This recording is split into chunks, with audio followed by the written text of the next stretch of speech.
it's becoming clear I need to invest in a camera and a tripod. So we are going to do it like this because no one wants to see my pretty face anyway. My new project tracking board, which means I have something to talk with.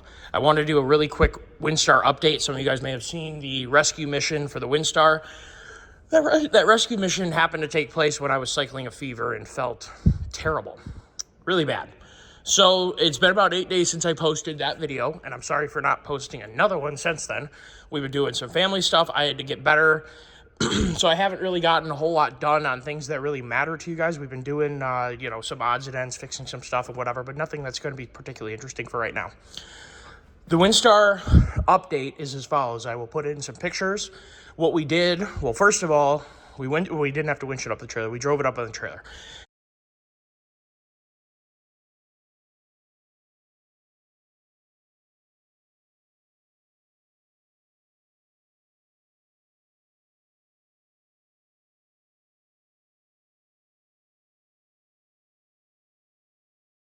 And it was hairy.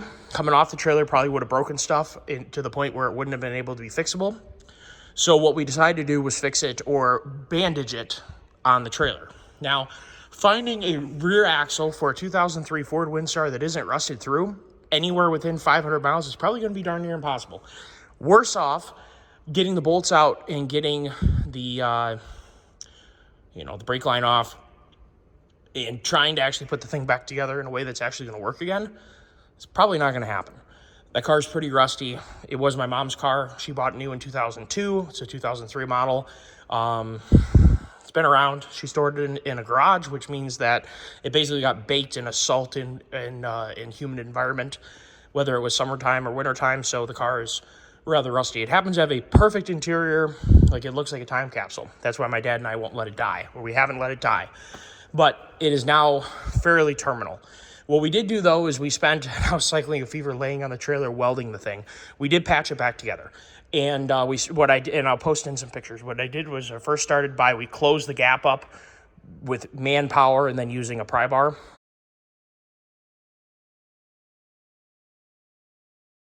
To bring the tire back down and close up the two seams where the axle physically cracked. And then I tack welded it back together. Then I ran a hot root pass, and then, first there were the quality of the metal is, first of all, garbage. I'm embarrassed to say that car is made by Ford.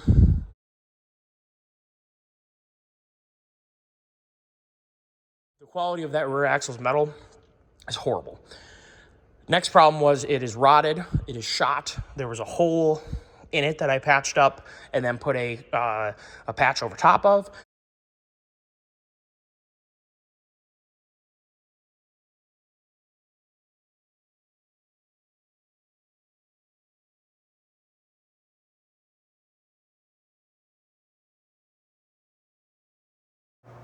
My dad even got underneath it right there. You can see him welding, which was really cool to watch.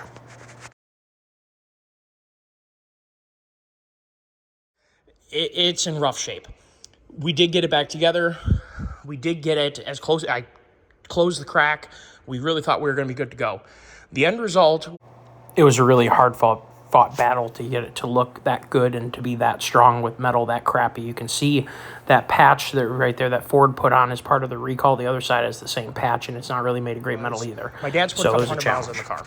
I would never, and I'm going to say this very clearly, I do not recommend that anyone tries to patch together something as important as this. We did it because, number one, we wanted to see if we could do it. And number two, I wanted the experience of doing it. Number three, we needed to get it off the trailer anyway. My dad wanted to drive it to see how we did because obviously it's one of those things. It's a disease when you like to fix things. I'm telling you, it's literally a disease. You take some passion in fixing things and you want to see that you can do it. That's what we did. He drove it for about 200 miles. In that 200 miles, the first miles, he noticed that the car was pretty twitchy. And usually, that implies you're towed out.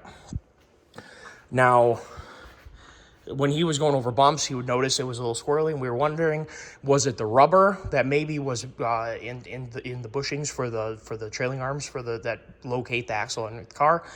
Were they whomped from the axle getting bent like that, and we're going to come back into a shape that actually held the alignment back there? Over time, he called me and he's like, hey, it almost feels like it's getting better, that or I'm getting used to it. So he toughed it out for a little while longer. Well, one day he got a snowstorm and he was driving to work. He only made it down, maybe 3/4 of a mile from the house, and he decided to turn around, put it away. Car was darting all over the place, was darn near undrivable, wanted to loop out. From the naked eye and from the tape measure, the rear end looked pretty good.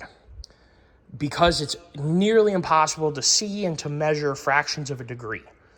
Being towed out is terminal. It's not good. It causes snap oversteer when you have a rear drive car. And in a front wheel drive car, it's going to cause basically instability, which is exactly what we're seeing. So basically what tow out means is that the front end of the tires, are out. They are, let me modify this for you guys. They are outboard. They are pointing out. As you can see, that would be like the center line of the wheel, towed out. Now, it's impossible to see it. I think that we're talking a fraction of a degree here. We're not talking very much. So usually in a straight axle, now keep in mind, especially pickup trucks, are not perfect. Formula One cars are probably perfect. Top fuel drag cars are probably perfect. Road-going vehicles, I don't care if you buy a Mercedes S-Class or if you buy a Lamborghini or if you buy a Porsche, they're not perfect. There is going to be a difference in caster, camber, and tow on all four wheels. It is not perfect. There is a range of acceptable error, and when we get to, say, a pickup truck with front and rear or specifically any rear solid axle, you're going to have some camber, and you're going to maybe have a slight caster difference in the front end of a solid axle between the two sides. We're talking hopefully less than a few tenths of a degree, maybe as much as a half a degree in terms of caster. Hopefully in the rear of a solid axle, say a Mustang, an older Camaro, an older Charger, or a modern pickup truck or SUV that might still have a solid axle. Hopefully we're going to be very close to zero. And that's going to provide optimum stability for that situation. In a performance car, sometimes they put in a little bit of toe in to get even more high-speed stability.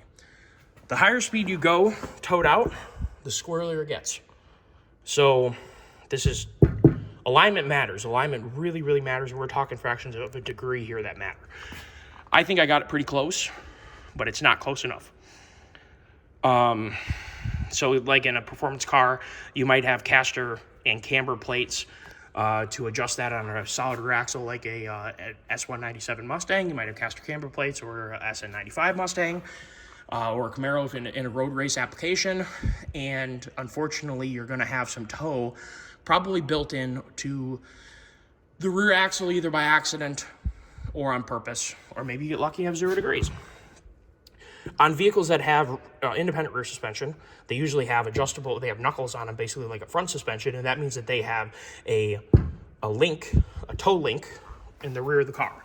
Now, that means you could remove that and hook up a steering linkage to it with a gear or with a hydraulic ram or something, and you could have rear steering. That's how GM put rear steering on their pickup trucks and on their SUVs in the Suburban and in the Sierra. I don't think they ever, did they? Yeah, they did put it on a Chevy. So in Silverado, Sierra, Yukon, and whatever that you call the other thing, Suburban. So that toe alignment is part of the alignment process, and you could do the same thing that we've accidentally done by breaking the axle and attempting to get it back together and being off a few, I really think fractions of a degree because you can't really see it, and when you take a measure and tape the front and rear of the tire, it's really not that far off. So that is the update on the Windstar. Here's my question to you guys. Car is obviously paid for. It's been my mom's since ever. I drove it some. My dad and I combined to probably put an extra 50,000 miles on since she got a new car, and since she was probably offered, I don't even know, they may have told her we don't want it. She was probably offered 0 for the car when she went and bought a new car.